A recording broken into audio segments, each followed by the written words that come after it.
Hey, all, welcome back to the Real Life Pharmacology Podcast. I'm your host, pharmacist Eric Christensen. Thank you so much for listening today. The drug I'm going to talk about today is Vilazodone, but before we get to that, be sure to check out reallifepharmacology.com. We've got a free 31-page PDF there on the top 200 drugs. Great study guide, great refresher, whether you're in practice or in nursing school, pharmacy school, wherever you're at in your career. So go check that out. Simply an email will get you access to that. We've got updates when we've got new content, new podcasts, and other things available as well. So again, you can do that, reallifepharmacology.com. All right, the drug of the day today is Vilazodone. Brand name of this medication is Viibryd. And this medication is classified as an antidepressant. In clinical practice, depression is the only indication that I've personally seen it used for, and it's the only indication that it's FDA approved for as well. So, what makes Vilazodone different compared to other antidepressants? Well, it does have SSRI activity, so selective serotonin reuptake inhibitor activity. So, similar to your sertralines, your fluoxetines, and those type of medications. In addition, it's kind of got a combination mechanism in that it's a partial agonist at the 5-HT1A receptor. Okay, so it's kind of got a little bit of a dual combination mechanism of action. It doesn't mess with norepinephrine like SNRIs, like duloxetine, but it does have that partial agonist action at the 5-HT1A receptor, which differentiates it slightly from traditional SSRIs. So what's the clinical advantage here, or what's the difference with having that partial agonist action at the 5-HT1A receptor, and maybe not just full-on SSRI activity? The clinical thought, possible benefit, it's mixed results whether it is or not, but there may be some clinical evidence that it may have less SSRI side effects, and probably the biggest one being sexual impairment. Now, does this bear out in the evidence? I would say it's kind of mixed as far as that case goes. But if you've got a patient that maybe has benefited from an SSRI, but they clearly have issues with sexual dysfunction, Vilazodone might play a role in that type of clinical situation as a potential option. So that's one of the things kind of to think about with this medication. Cost is going to be a problem with it compared to traditional SSRIs, which are generic and very cheap at this point.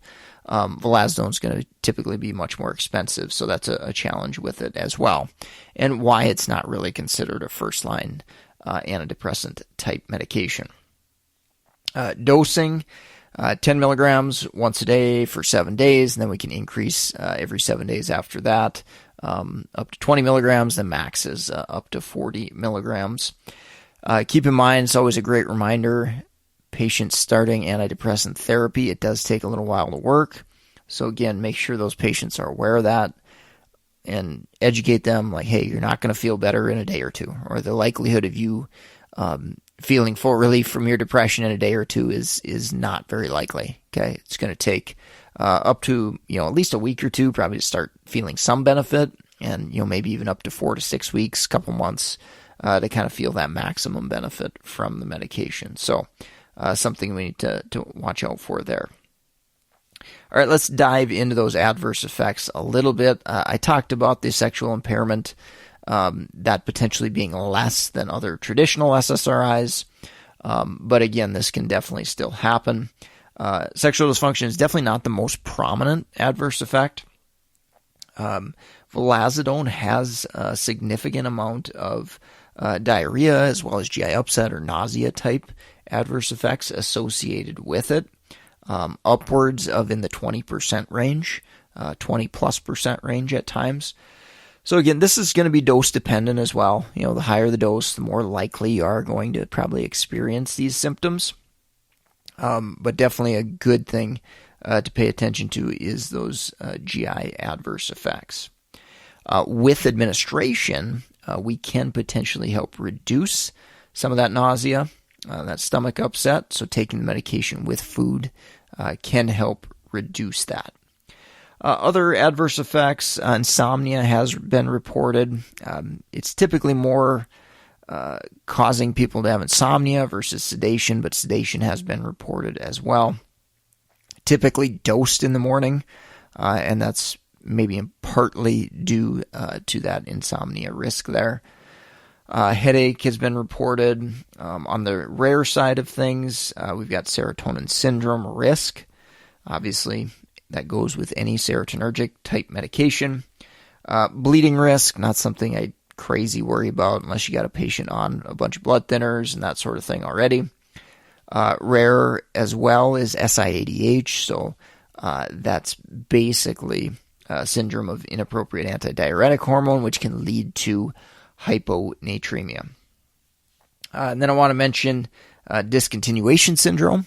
It's always a good thing to remember with antidepressants, particularly patients that have been on the medication for quite a while.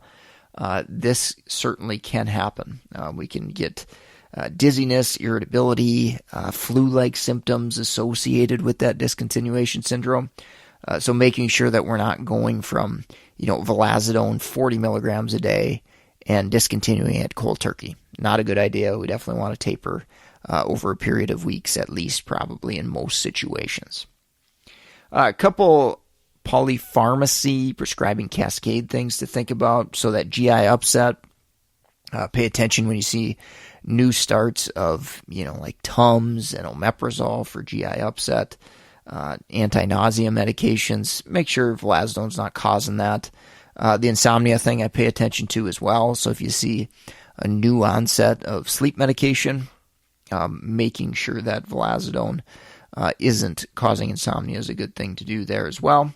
And then, of course, PDE5 inhibitors. So if you see a prescription for sildenafil, brand name Viagra, that's a good time to go back, take a look at that medication list, and make sure a medication like Vilazodone or other antidepressants, SSRIs, aren't causing sexual dysfunction. Definitely really, really important to be aware of that.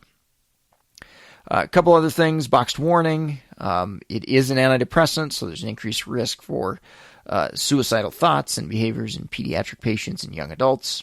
Okay, those are in short-term studies, but that boxed warning does exist. It's pretty much with every antidepressant. Contraindication, MAOIs, within 14 days of discontinuing either Vilazodone or the MAOI. So again, pay attention to that. MAOI is pretty rare in practice, but if you've got a patient that's on one, definitely something to monitor for a little bit closely.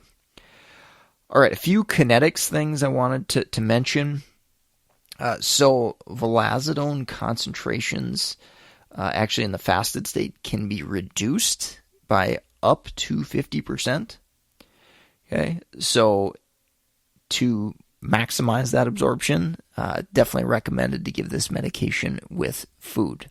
Okay, and it's twofold in that it's nice in that it might help alleviate some of the GI symptoms, GI adverse effects like nausea as well. So, bottom line, Vilazodone, obviously nice to give this one with food, and ideal probably to give this one with food. That onset of action I alluded to, a good reminder, patients like, hey, it's going to take a little while to work. Don't forget that. And then metabolism. It is significantly metabolized by CYP3A4, and I'll cover this more in the drug interaction section coming up. If you're in the market for any pharmacist board certification study material like BCPS, ambulatory care, geriatrics, NAPLEX, or other exams, go check out meded101.com/store. We've helped thousands of pharmacists prepare and pass for their board exam, and we can absolutely help you too.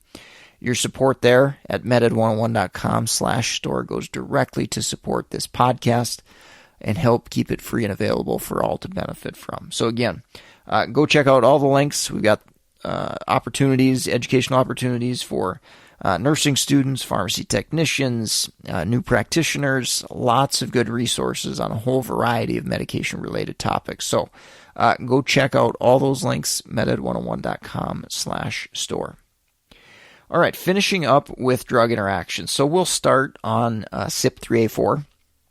So again, this medication being primarily or at least significantly metabolized by CYP3A4.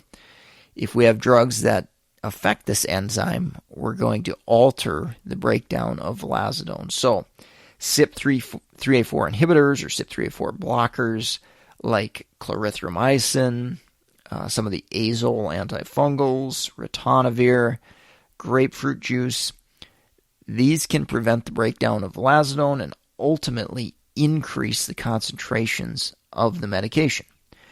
When we increase the concentration of the medication, we're more likely to obviously experience some of those side effects, whether it be GI, insomnia, sexual impairment, all those type of things. On the flip side, CYP3A4 inducers, carbamazepine, St. John's wort, rifampin's another good example, an antibiotic there. These can all lower drug levels, thus potentially reducing effectiveness of the medication. All right, a couple other things as far as drug interactions go. Again, not crazy high on my radar list, but in the right subset of populations, patients, it may ring true. You may need to pay attention to this. So other serotonergic medications. So tramadol, for example, linezolid, an antibiotic, triptans. These are medications with serotonergic activity. Could add to the effects of vilazodone and obviously increase the risk for serotonin syndrome. Okay. Again, not crazy high on my radar list, but if you've got a patient that you know is taking multiple serotonergic drugs, definitely something that you probably better watch out for a little more closely there. And then the other one, again, not crazy high on my radar list. We've got antiplatelets, anticoagulant medications.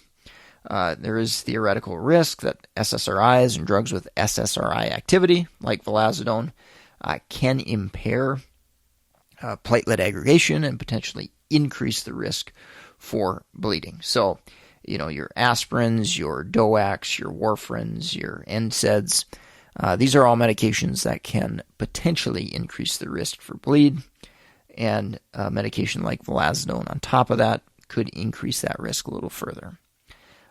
What we can watch out for there, bruising, bleeding, patients with significant anemia. We're probably going to be doing that risk versus benefit of all medications and looking at that if you are having a patient with some of those issues and are at great risk for bleeding. But there again, just something to pay attention to. Again, not real high on my radar list, but it is something to think about if you've got a patient that's particularly struggling, with anemia, bruising, bleeding significantly.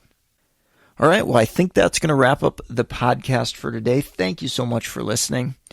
Please do me a huge favor, leave a rating or review on iTunes or whatever your platform you're listening on. I greatly appreciate that. Share us with friends, colleagues, students, anyone who could benefit from some medication education. I greatly appreciate that as well. If you got a comment, suggestion, reach out to me, mededucation101@gmail.com. And of course, support the sponsor, meded101.com/store. All your purchases there go directly to help fund this podcast, and I'm greatly appreciative of that. With that said, I'm going to sign off.